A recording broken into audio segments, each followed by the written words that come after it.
आज हम आपके सामने नैतिक विकास के निर्धारक तत्व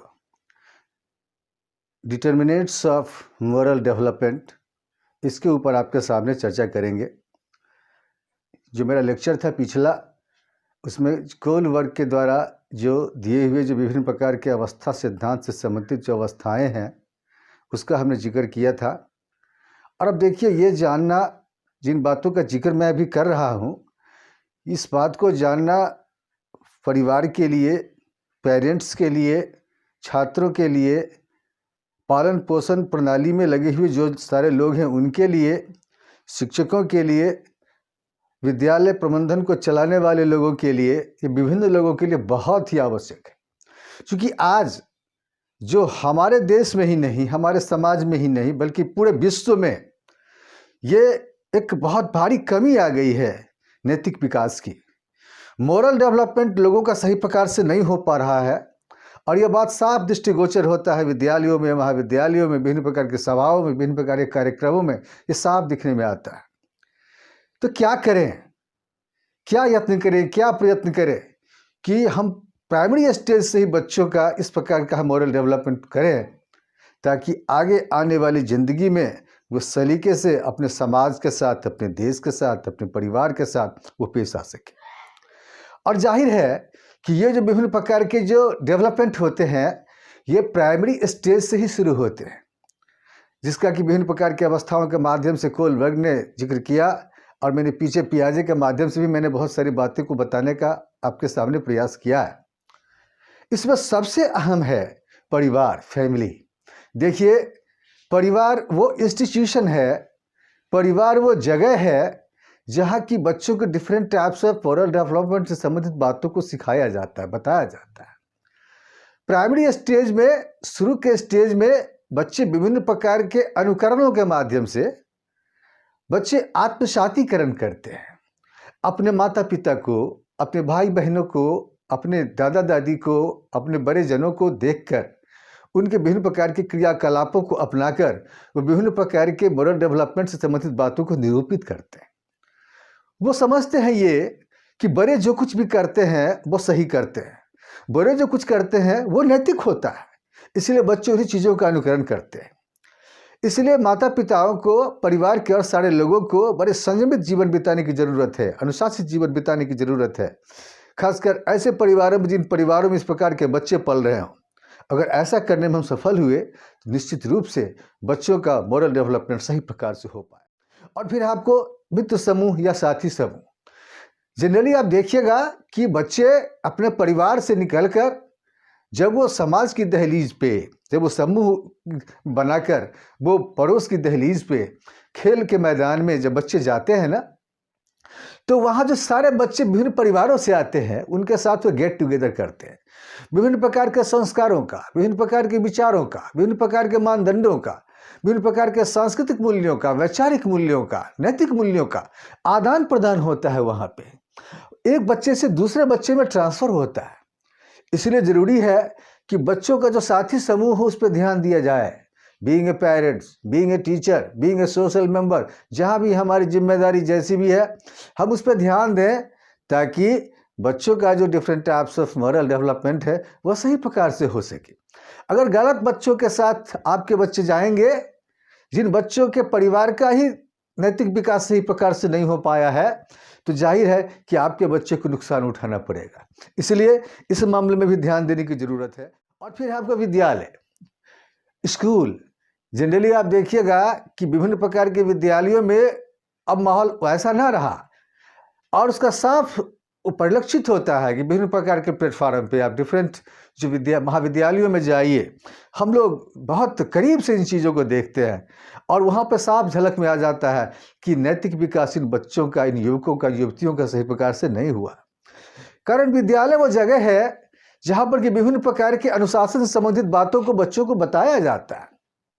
विभिन्न प्रकार के नैतिक मूल्यों को, नैतिक मापदंडों को बच्चों के भीतर निरूपित किया जाता है।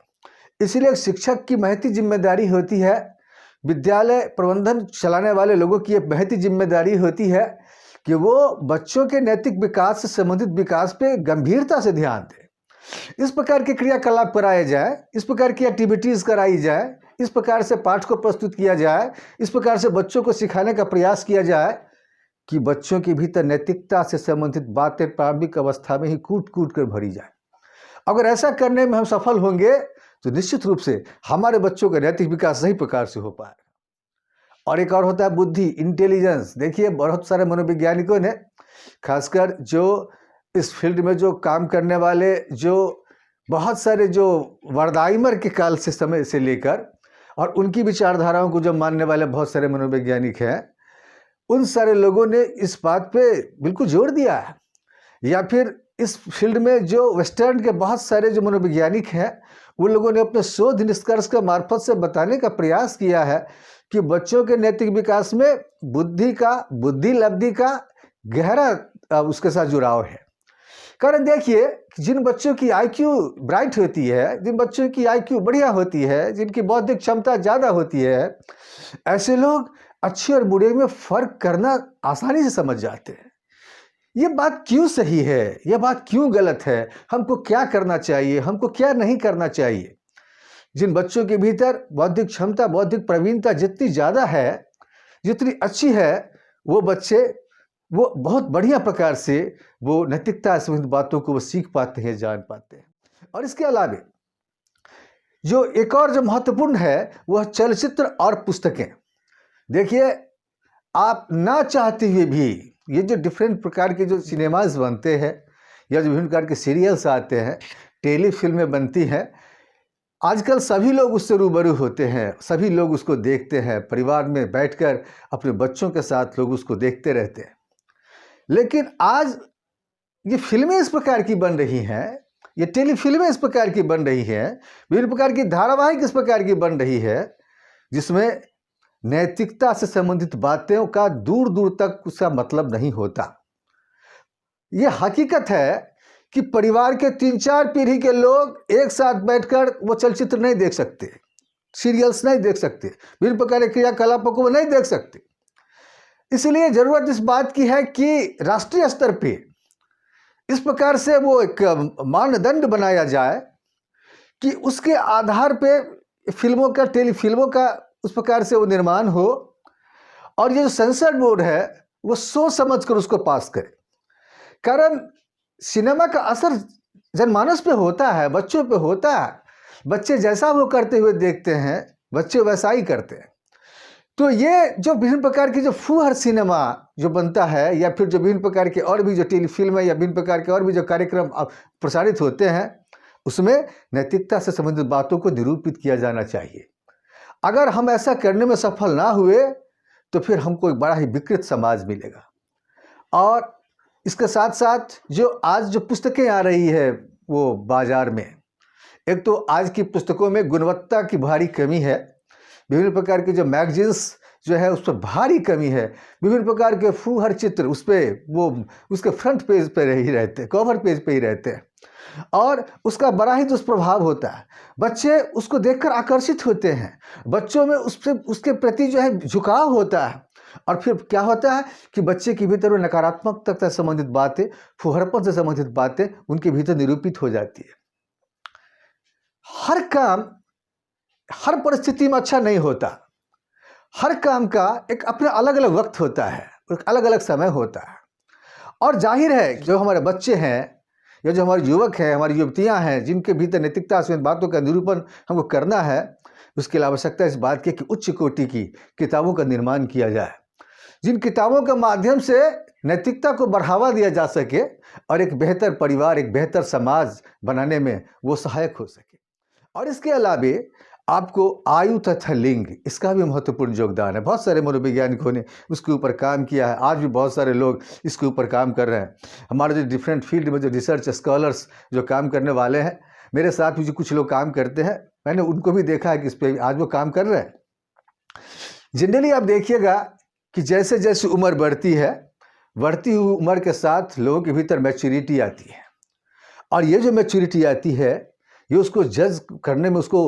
आसानी होती है, क्या है अच्छा, क्या है बुरा, क्या है नैतिक, क्या है नैतिक, क्या करना है, क्या नहीं करना है, क्या समाज के लिए अच्छा है, क्या समाज विरोधी है।